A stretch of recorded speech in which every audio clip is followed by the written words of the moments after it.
Bonjour, c'est Guy et je suis là pour vous parler de ma série préférée. Comme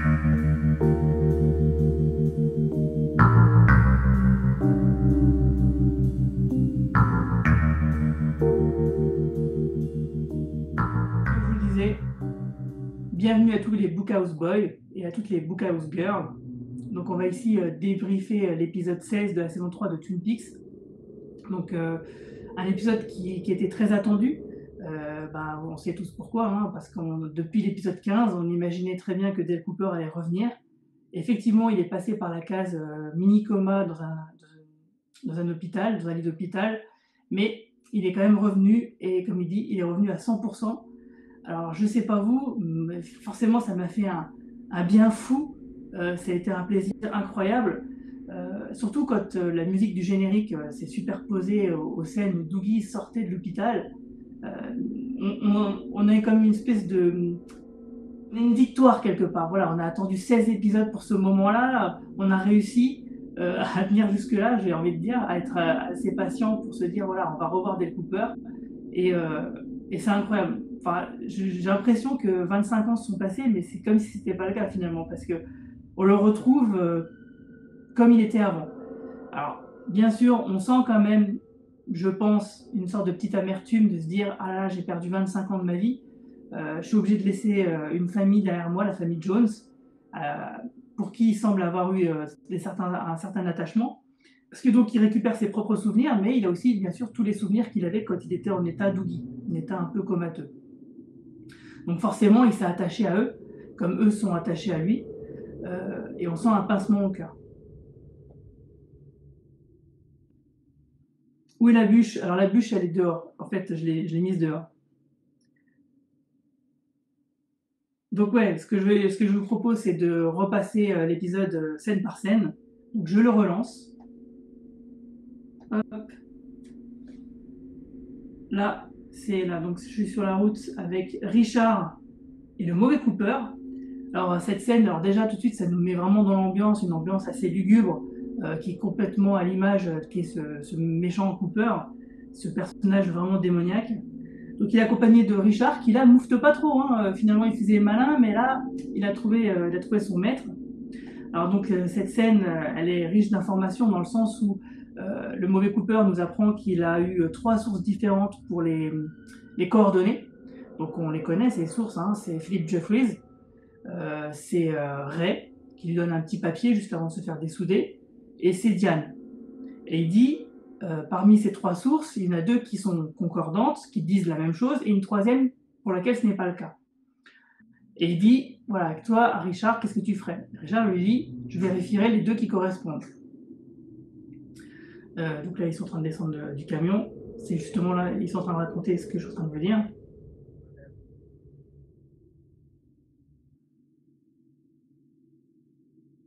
Donc, Bad Cooper envoie son fiston au casse-pipe pour tester justement les coordonnées, parce qu'il sent quand même qu'il y a un coup fourré, et il a raison, car c'était un piège qui visait donc à le détruire, dans une scène complètement incroyable où Richard se désintègre complètement sous forme d'électricité.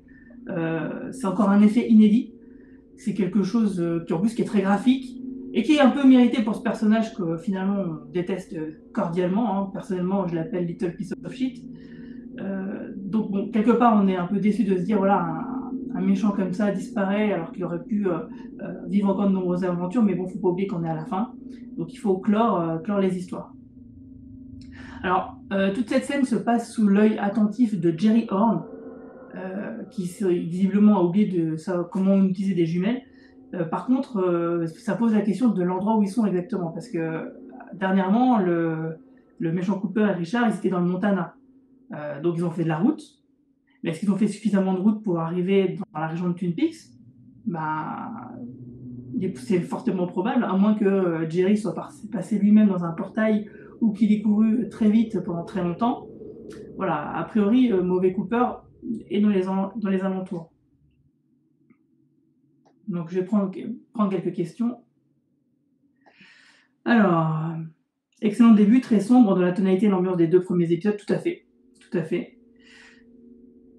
j'ai 25 ans en plus. Oui, il lui dit, je suis de 25 ans ton aîné. C'est-à-dire qu'il a 25 ans de plus que lui, et ce qui est un peu bizarre, parce qu'en fait, c'est pas le cas, et normalement, il devrait être plus vieux que ça. Ouais, c'est une expression peut-être anglaise qui nous échappe. Lorsqu'il demande une autre graine à Mike, c'est pour que Dougie ressuscite pour combler le manque de Janae. Pas tout à fait.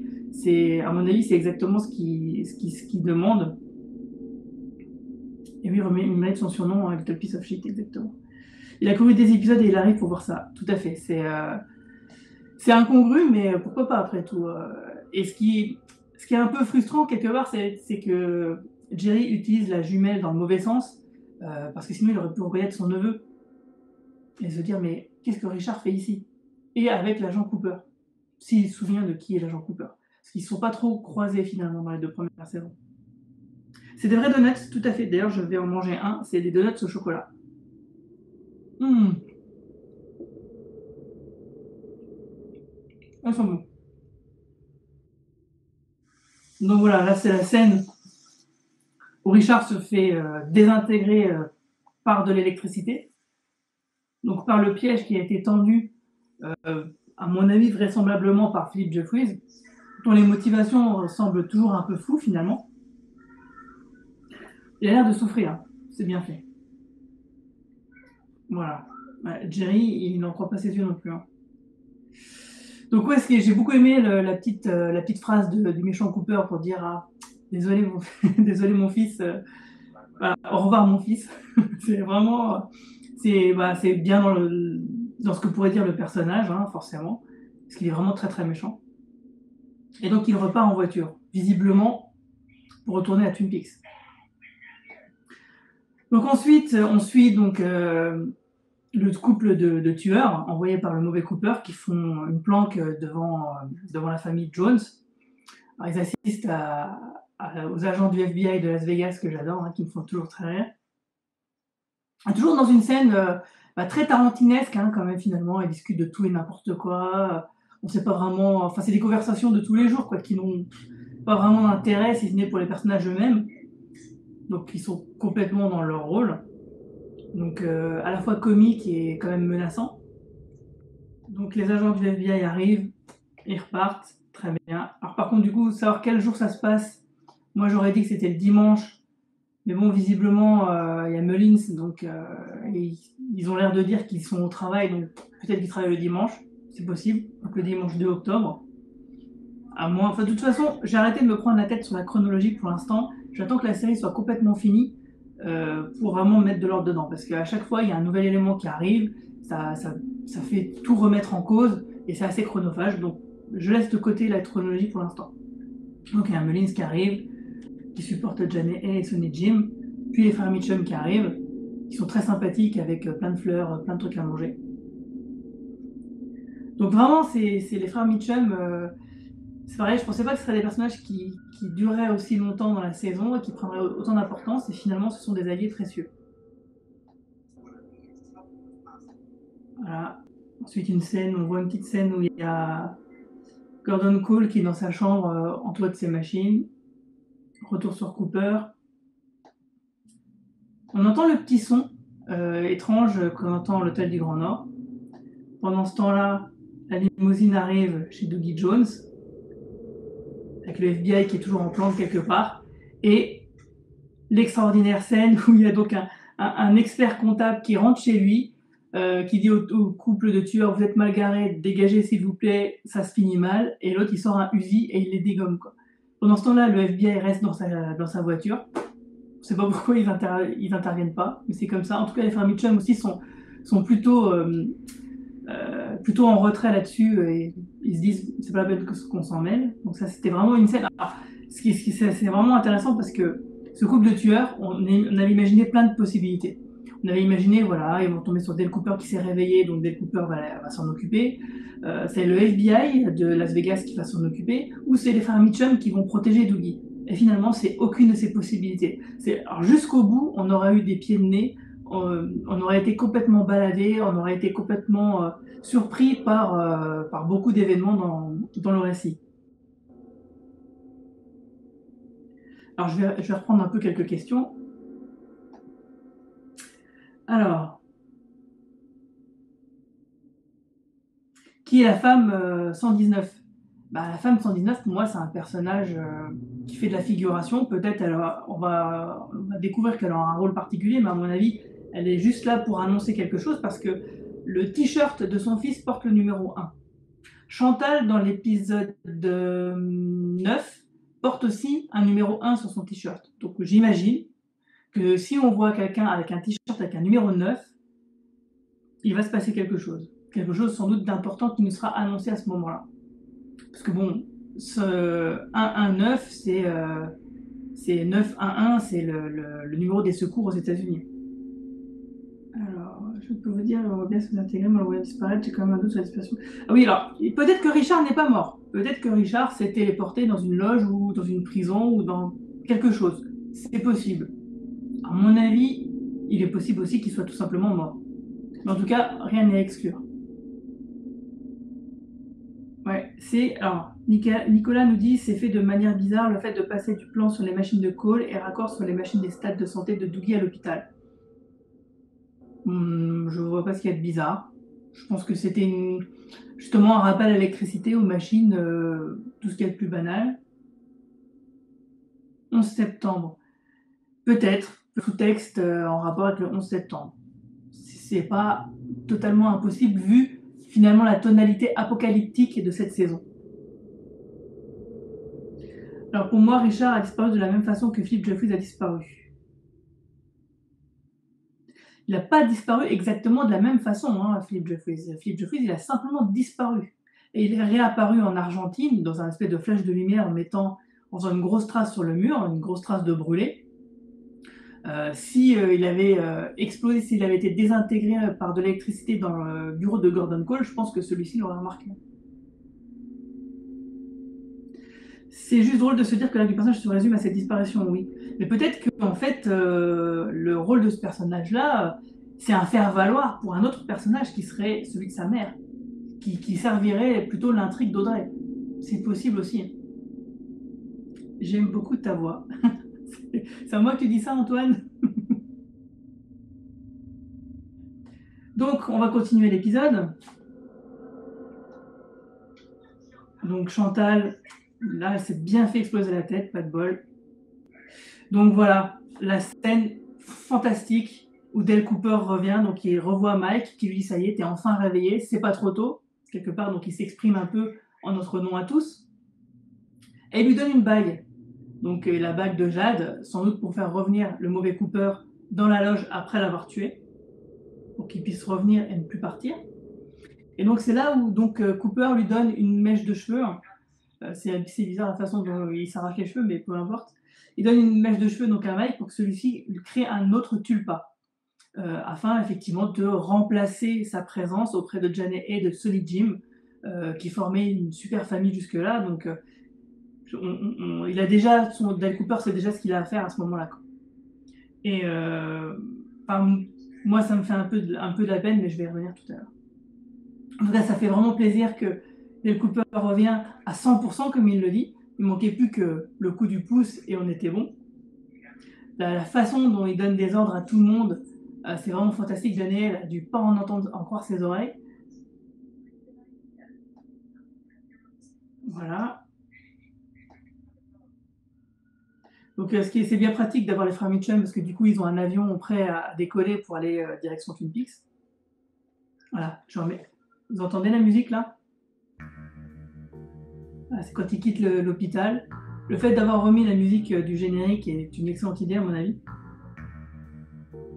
Franchement, ça m'a bercé et à ce moment-là, j'ai senti une grosse vague de plaisir, quoi.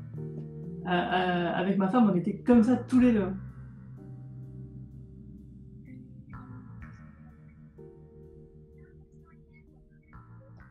Voilà. Ensuite, un gros moment de tension. Donc le texto qu'avait envoyé le méchant Cooper à Diane avec marqué All, donc tous avec un petit smiley. Donc on se doutait depuis le début, enfin depuis l'envoi de ce texto que c'est le moment, il faut tous les tuer. Et on sent que Diane est réticente à cet ordre.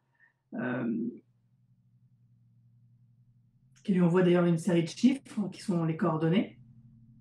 Et quand on voit le flingue, on a tout de suite compris, quoi, qu'est-ce qui va se passer.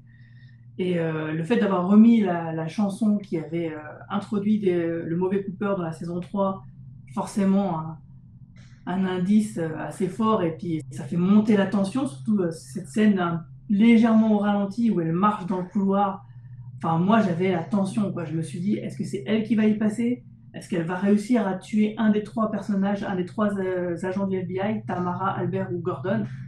Enfin, peu importe la situation finale, l'issue ne me plaisait pas.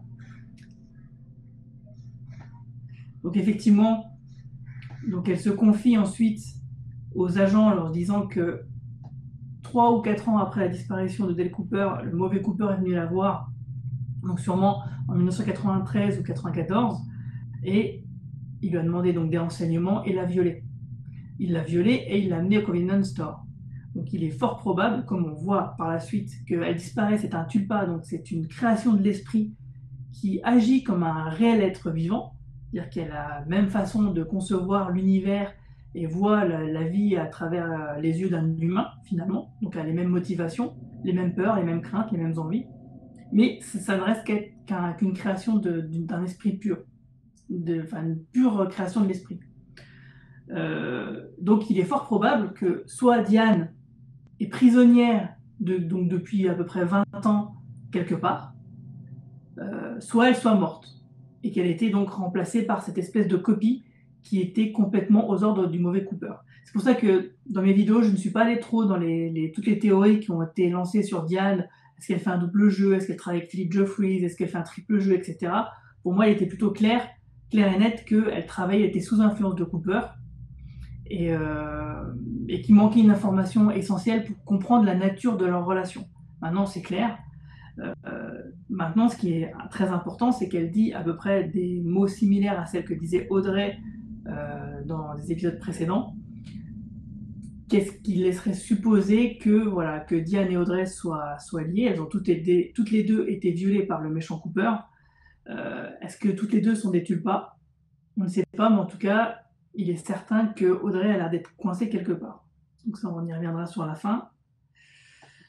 Donc voilà, finalement, Albert réussit à dégainer plus vite que Diane et régler l'affaire. Et donc Diane se retrouve dans la Red Room. Et elle balance un superbe fuck you à Mike. Ça fait plaisir. Que le personnage reste ainsi jusqu'au bout. Alors par contre, c'est clair que quelque part, les tulpas, ils savent pas trop s'habiller. Parce qu'entre Dougie et Diane, ils ont des couleurs vraiment très chatoyantes. Très vives, on les voit de loin, quoi. On ne peut pas dire qu'ils ont beaucoup de goût. Donc ensuite, Dale Cooper, et non plus Dougie, ça fait bizarre parce qu'on avait tellement pris l'habitude de Dougie pendant 12 épisodes que maintenant qu'on revoit pour de vrai Dale Cooper, ça fait plaisir, mais ça fait bizarre, quoi. Ça fait bizarre de se dire qu'on verra plus Dougie. Mais c'est comme ça. En tout cas, ça fait vraiment plaisir. Et la scène donc, où il fait ses adieux à Janet et Sonny Jim, moi, ça m'a vraiment fait un pincement au cœur parce que j'espère quelque part que, oui, Dale Cooper reviendra auprès de cette petite famille et qu'ensemble, ils iront s'installer à Twin Peaks parce que bon, je trouvais qu'ils formaient vraiment un trio génial. Ça faisait plaisir. Bon, du coup, c'est sûr, quand on est père de famille soi-même, ce genre de parallèle est toujours intéressant et puis forcément, ça parle plus, quoi. Donc voilà, un magnifique baiser d'adieu. Et j'ai beaucoup aimé le fait que Dale Cooper raconte carrément tout au frère Mitchum qui encaisse. Je suis ok, très bien. Et Candy qui sort bien sûr une petite réplique qui fait plaisir aussi. Ensuite, le concert, on nous fait croire que c'est la fin alors que non. Car on voit enfin Audrey arriver avec Charlie au Roadhouse. Donc que Audrey ait agressé Charlie dans l'épisode précédent, finalement, ça n'a pas eu tant de conséquences que ça. C'était une chamaillerie de couple un peu dysfonctionnelle. Donc ça arrive tous les deux au Roadhouse, pas de Billy. Et tout d'un coup, bizarre, on annonce Audrey et sa danse, la danse d'Audrey. Alors il y avait beaucoup de fans d'Audrey qui disaient oui, mais moi tant que j'ai pas eu la danse de ce personnage, je considère que son retour n'est pas complet. Non seulement on a la danse, mais en plus de ça, c'est un élément important parce qu'il est révélateur de la situation d'Audrey, qui est qu'elle n'est pas dans la réalité. finalement. Alors, est-ce qu'elle est dans le coma? Est-ce qu'elle est coincée dans un meuble de la Roadhouse façon Josie? Pour l'instant, on ne sait pas. Ou peut-être encore autre chose. Peut-être est-elle coincée dans le convenience store. Peut-être est-elle avec Diane. Pour l'instant, on ne peut pas le savoir. Comme on le sentait, l'histoire d'Audrey est super importante. Donc l'histoire d'Audrey est donc par extension Billy et est super importante pour résoudre le mystère. Donc il nous reste quand même beaucoup de choses à savoir. Quelles sont les vraies motivations de Jeffries? Qu'est-ce que la Dark Mother va faire? Enfin, quel est le dessin qu'a Bad Cooper pour la Dark Mother? On imagine qu'il veut retourner vers elle, soit il veut retourner à l'endroit où se trouve la Dark Mother, soit il veut l'amener dans notre monde. Ce qui n'est pas une bonne idée, en tout cas pour personne, je pense. Et donc voilà, donc il y a énormément de questions. Donc la majorité des questions qui sont encore en retrait, qui vont être abordées pour le final. Donc on prépare avec Carlos Rodrigo une nouvelle vidéo qui sera la partie 2 du pré-bilan de la saison 3. Donc on tourne demain soir et donc elle sera montée pour ce week-end. Donc ce qu'on va faire, c'est qu'on va détailler nos attentes pour le final, donc les 2 derniers épisodes finaux qui seront diffusés dimanche prochain aux États-Unis et lundi prochain en France. Donc on va détailler nos envies, ce qu'on aimerait voir pour ce final, et aussi essayer de détailler l'ensemble des points mystérieux qui courent encore, et en essayant d'apporter des réponses avec nos théories, en attendant d'avoir les vraies réponses. Ou pas, parce que peut-être qu'on n'aura aucune réponse. Alors maintenant, je vais regarder vos questions. Alors, il faut que je remonte un petit peu tout en haut. Alors, je me mange un peu mon donut quand même.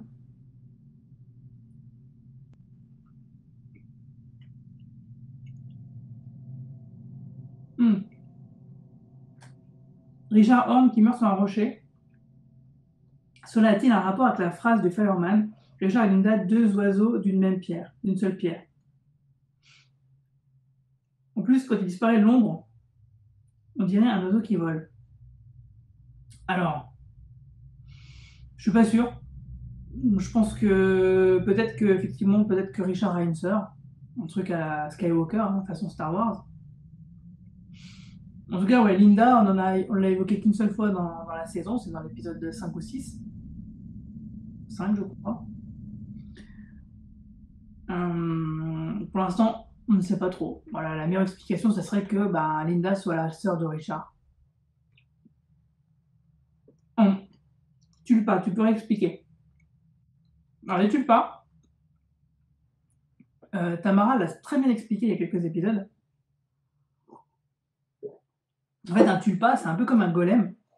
Un golem, donc la tradition juive, c'est un peu une créature qui est faite de glaise à forme humaine et qui prend forme humaine et qui est donc dirigée par son créateur avec des mots. Les tulpas, c'est un peu la même chose, sauf que c'est des créations d'esprit pur, c'est-à-dire c'est par la simple création, c'est par la force de ton esprit que tu peux créer un tulpa. Donc tu t'imagines, tu crées quelqu'un par la pensée, tu la projettes dans la réalité et tu la contrôles. Donc c'est un peu ce que Tamara expliquait, et donc c'est un peu proche du concept du golem, mais c'est un concept qui est tibétain. Et comme bien sûr on parle beaucoup du Tibet dans Twin Peaks avec Dale Cooper et Gordon Cole, voilà, ceci explique cela. Donc est-ce qu'Audrey est un tulpa? Je ne pense pas, moi personnellement. Pour l'instant, il n'y a que 2 tulpas, Dougie Jones et Diane, mais il y en a peut-être d'autres. Et donc, un tulpa peut bien sûr être une copie de quelqu'un ayant existé, la preuve avec Diane. Alors, autant Cooper avait prévu un plan de fou depuis le début, ça me fait penser à Kieran dans Death Note. Bon, on va pas parler de Death Note, je suis en plein dans le film sur Netflix. Voilà, je finirai dans le bus demain, mais...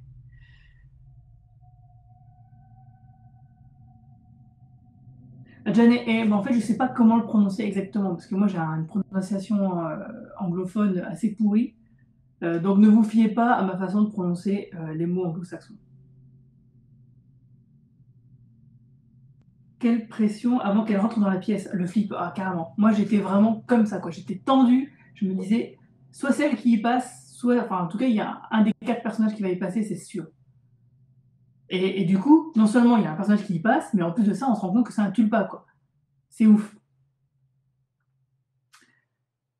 Et si Gordon Cole allait mourir, tout à fait. Moi, je me suis dit, il va y passer. Il va y passer. Mais je pense que, vu ma théorie sur le troisième monde, sur le brisage du quatrième mur, je pense que Gordon Cole est nécessaire jusqu'à la fin. Cooper va peut-être créer un autre Dougie pour Johnny et Sonny Jim. Oui, tout à fait, c'est ce qu'on disait tout à l'heure. Eddie Widder Roadhouse, ouais. Oui, quand elle dit, alors effectivement, Diane dit je suis dans le bureau du shérif. Elle le dit plusieurs fois, et elle dit qu'elle n'est pas elle-même. Alors peut-être qu'elle a rattaché par un lien quelconque avec la femme qui n'a pas Dieu, qui s'appelle Naido, oui. Alors. Ouh là là là là là là là là, j'ai passé beaucoup de trucs. C'est quoi la Dark Mother? La Dark Mother, c'est l'espèce de créature. Alors, il y en a qui l'appellent The Experiment, parce que c'est comme ça qu'elle s'appelle, je crois, dans le générique. Peut-être, il me semble. C'est l'espèce de créature qui vomit Bob dans l'épisode 8 et qui bouffe le couple à New York dans l'épisode 1. Et qui est donc, à mon avis, l'origine du mal. C'est la mère de toutes les abominations, la mère de tous les démons. C'est pour ça que c'est un peu l'archétype de Lilith. C'est ce que je dis dans mes vidéos. Par exemple, j'évoque que la Dark Mother se rapproche énormément donc, du personnage mythologique de Lilith, mais également de Babylone, comme on peut le voir dans le bouquin de Mark Frost. Babylone qui est aussi tiré donc du mythologie d'un autre écrivain qui s'appelle Crowley. Voilà, je le dis correctement ce coup-ci. Donc, si tu veux en savoir plus sur la Dark Mother, spécial agent Dale Cooper, je t'invite à regarder mes toutes premières vidéos. Je suis le seul à penser que Diane est coincée dans le corps de Audrey. Ça m'expliquerait pourquoi Audrey est beaucoup plus vulgaire dans son langage que dans les 2 premières saisons. Alors, je pense qu'il y a un lien entre les deux, effectivement, parce que les deux ont été violés par le mauvais Cooper. Mais je ne suis... C'est possible. Moi, je dirais pas parce que Audrey est plus vulgaire. Parce que, pour moi, le fait que Audrey soit aussi aigrie, agressive et vulgaire à l'âge qu'elle a maintenant, vu ce qu'elle a vécu et la vie qu'elle a l'air de s'être fabriquée au moment où on la découvrait, ça me semblait logique. Parce que bon, une jolie jeune fille qui arrive toujours à obtenir ce qu'elle veut par ses charmes et par son tempérament, avec l'âge, ça ne marche plus toujours autant, forcément, donc du coup on devient un peu plus acariâtre. Très réussi. La partie 1, sympa, les idées de mise en scène. Ah, merci beaucoup. On s'est beaucoup amusé et on vous réserve des surprises pour la partie 2. Ça expliquerait pourquoi les 6 surprises en se regardant dans le miroir. Ouais, je suis pas sûre. Elle est surprise, pas de voir forcément peut-être son reflet, mais peut-être d'être surprise de l'endroit où elle se trouve. Parce que le plan précédent, elle dit à Charlie, sors-moi de là. Donc il y a une notion de lieu à ce moment-là. Mais c'est pas impossible. Effectivement, peut-être qu'il y a les deux. Il est dit que Linda est en fauteuil roulant, tout à fait. Et donc elle a fait la guerre, puisque le gouvernement lui doit une pension particulière par rapport à ça. Et doit s'occuper d'elle et doit lui envoyer un fauteuil roulant. Linda, fille du tulpa de Diane, peut-être. C'est carrément possible. Mais du coup, ça voudrait dire aussi peut-être que Audrey est bien un tulpa aussi. Parce que 2 oiseaux pour une même pierre, je veux dire, ça marche si le parallèle va jusqu'au bout. Il faudrait qu'on revienne sur l'énigme de Gordon sur la fille de l'ami de la femme. Oui, alors sur la fille de l'ami de la mère de la princesse perdue. Ouais, on verra ça à la fin si ça ne te dérange pas, donc la semaine prochaine. J'ai entendu que ça pourrait être la fille d'Annie et Cooper, Richard et Linda. Mais non, parce que Richard est le fils d'Audrey. Donc ça, on le sait. Pourquoi Diane ne serait pas le tulpa d'Audrey? Pourquoi Diane ne serait pas le tulpa d'Audrey? Alors ça serait bizarre, parce que quel intérêt? Je veux dire, comment Audrey pourrait avoir toutes les connaissances qu'a le tulpa de Diane et ferait ce que fait le tulpa de Diane? Parce que si c'est le tulpa d'Audrey, ça veut dire que c'est Audrey qui la contrôle, qui l'a créé. Audrey n'a pas toutes les informations de Diane, du FBI, de la vie de Cooper d'avant, et puis on ne comprendrait pas trop les motivations de Diane à ce moment-là. Un podcast a expliqué que Linda pourrait être la fille d'Annie dont Norma a décidé de consacrer plus de temps.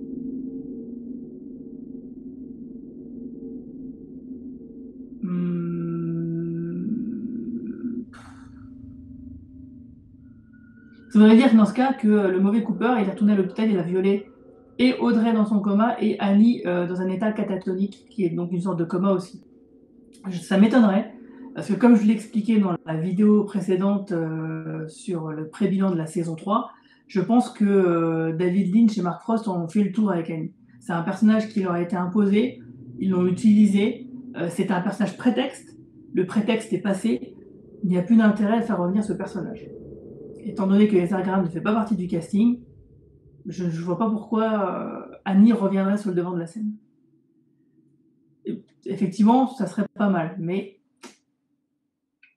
je crois que la musique qu'on entend dans l'épisode 6, oui, c'est la même musique, tout à fait. Quand Dale Cooper fait ses adieux, c'est exactement la même musique que quand l'enfant se fait écraser par Richard. Bravo pour tes vidéos, elles sont carrément bien foutues. Ah, merci beaucoup à toi, Romain. Audrey a un trouble mental, c'est elle, Tina. Non, je ne pense pas, parce que Tina, c'est la mère de la fille qu'on a vue il y a 2 épisodes, qui expliquait avoir vu Billy. Il y a 2 épisodes, ou c'était le dernier, je me souviens plus. Qui disait avoir vu Billy débouler dans son jardin. Cooper et Annie avaient eu une nuit d'amour avant Miss Twin Peaks, tout à fait.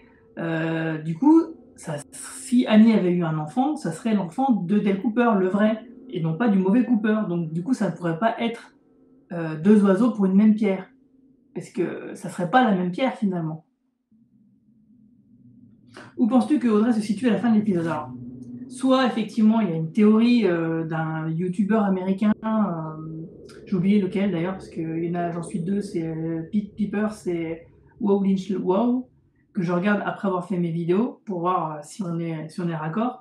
Lui, il avait fait une vidéo expliquant qu'il pensait que Audrey était coincée dans un meuble à la Roadhouse. J'aime beaucoup cette théorie, mais il est possible aussi qu'elle soit coincée dans un endroit du convenience store ou d'une autre zone, d'une autre loge quelque part. Je considère Mr. C comme le Shadow Self de Cooper. Oui, bah oui, c'est tout à fait ça.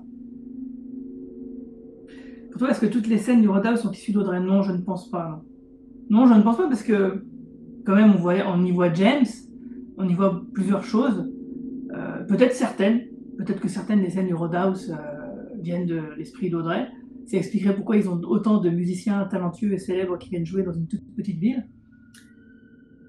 Oui, je n'arrive pas à trouver la musique des adieux de Cooper à Sonny Jim et Johnny Eck qui ressemble beaucoup à la musique de Mulholland Drive d'ailleurs. Oui, effectivement, il y a un peu de ça. Elle ressemble un peu à celle de Mulholland Drive. Cooper est la synthèse des deux. Alors, Cooper en mode Doogie est le principe opposé du mauvais Cooper. Cooper est la synthèse des deux. La preuve que non, c'est que pour que cette théorie, cette façon de voir les choses fonctionne, il faudrait qu'à ce moment-là, le mauvais Cooper et Doogie fusionnent pour donner le vrai Doogie. Un peu comme un super épisode de Star Trek qui avait... plusieurs épisodes de Star Trek qui ont traité de ce sujet d'ailleurs. Diane égale Neido. Oui, je pense qu'effectivement, il y a un lien entre Neido et les Tulpas. Peut-être dans les Tulpas en règle générale. C'est possible aussi.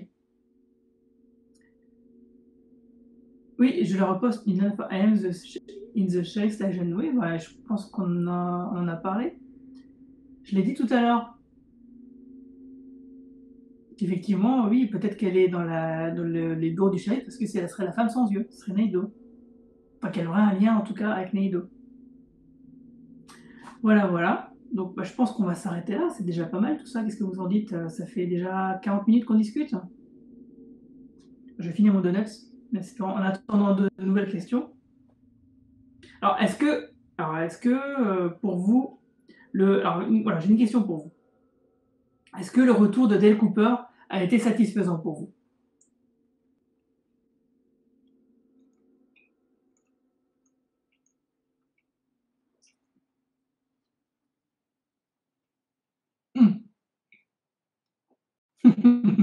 Ok.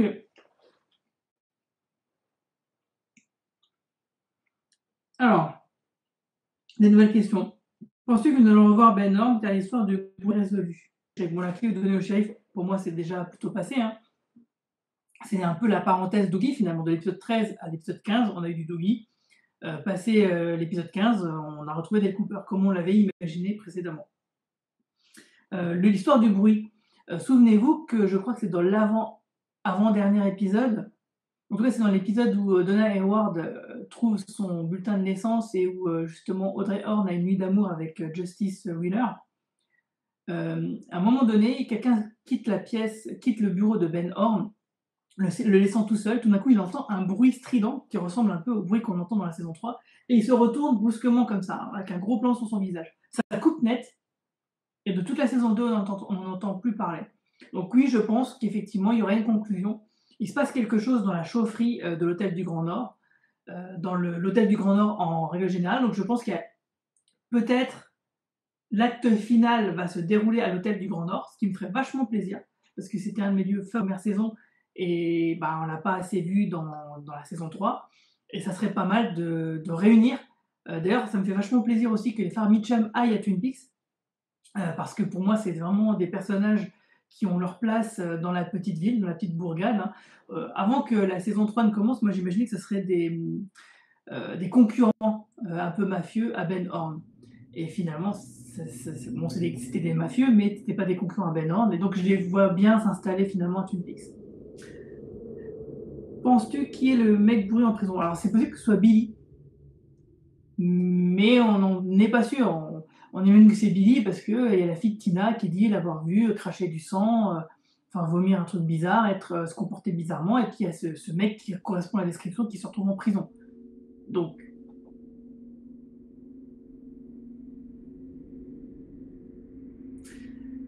alors, oui, alors Mike Nelson, je suis très très déçu moi aussi. Alors j'aime bien Mix Buzz, j'aime bien ton pseudo.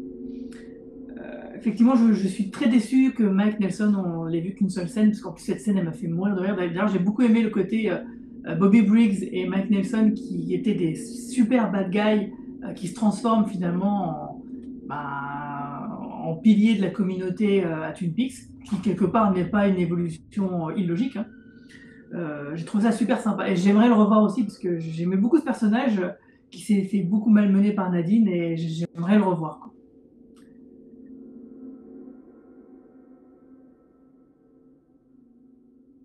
Alors pour ma part, j'ai trouvé la scène avec les frères Mitchum et quelques notes de Sycamore Squeeze bien plus fortes. Ah, peut-être, je sais pas, voir. Qu'est-ce que Cooper va accomplir? Déjà, à mon avis, il va aller voir Sarah Palmer. Je ne sais pas pourquoi, mais il va forcément la croiser. James qui est dans la chaufferie, on n'a pas eu de suite. Si, la suite, c'est qu'il provoque une bagarre et il se retrouve en prison.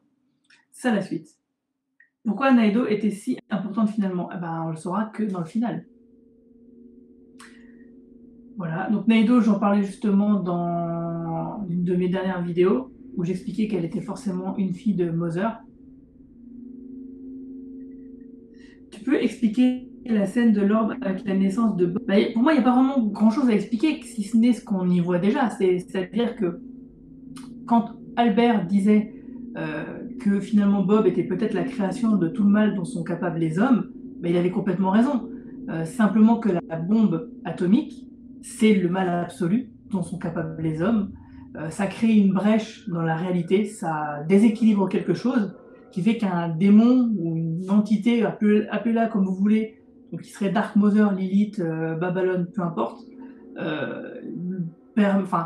provoque la naissance de plusieurs démons ou entités, dont Bob. Le géant, voyant ça, décide de créer et d'envoyer Laura sur Terre pour contrecarrer ou équilibrer les forces par rapport à Bob. Quelle place a Red dans tout ça? Bonne question, on le saura bientôt. Je pense qu'il y aura une bonne résolution avec Red, Bobby et Shelly, et peut-être même Steven. Quelle est l'utilité finalement de la cage en verre? Ah, c'est une bonne question. Alors, il faut que je me documente un petit peu sur les cubes de Saturne, les cubes noirs, parce que je pense qu'il y a un lien par rapport à ça. Dans le livre de Mark Frost, il est expliqué que donc, le gouvernement américain a déjà mis au point ce genre de prison de verre pour capturer quelque chose, pour le faire venir. En fait, c'est simplement pour faire, c'est une sorte de passage, pour créer un passage pour que la Dark Mother vienne dans notre monde. enfin dans le monde des humains de Twin Peaks.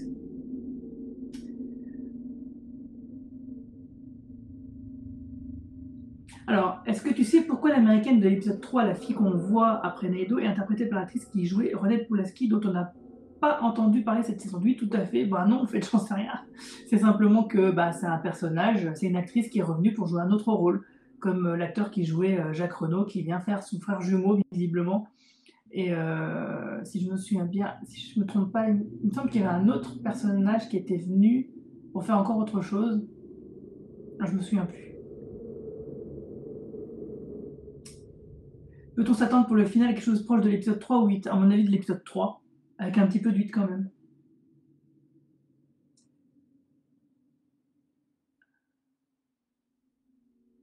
En fait, Twin Peaks, l'histoire de Twin Peaks, donc les événements qui nous sont narrés dans la série télé est possible grâce aux essais nucléaires. C'est la base de l'histoire, tout à fait. C'est exactement ça. Et donc du coup, forcément, si tu vas un peu plus loin, tu grattes, il y a forcément un sous-texte un peu politique de la part des scénaristes. D'ailleurs, pour moi, dans la saison 3, quand il y a le docteur Jacobi qui déblatère tout ce qu'il a en tête, hein, quand il déverse un peu toute la rage qu'il a, quelque part, à mon avis, je pense que les scénaristes en pensent à peu près la moitié. Le livre n'est toujours pas annoncé en français sur Amazon, le prochain peut-être.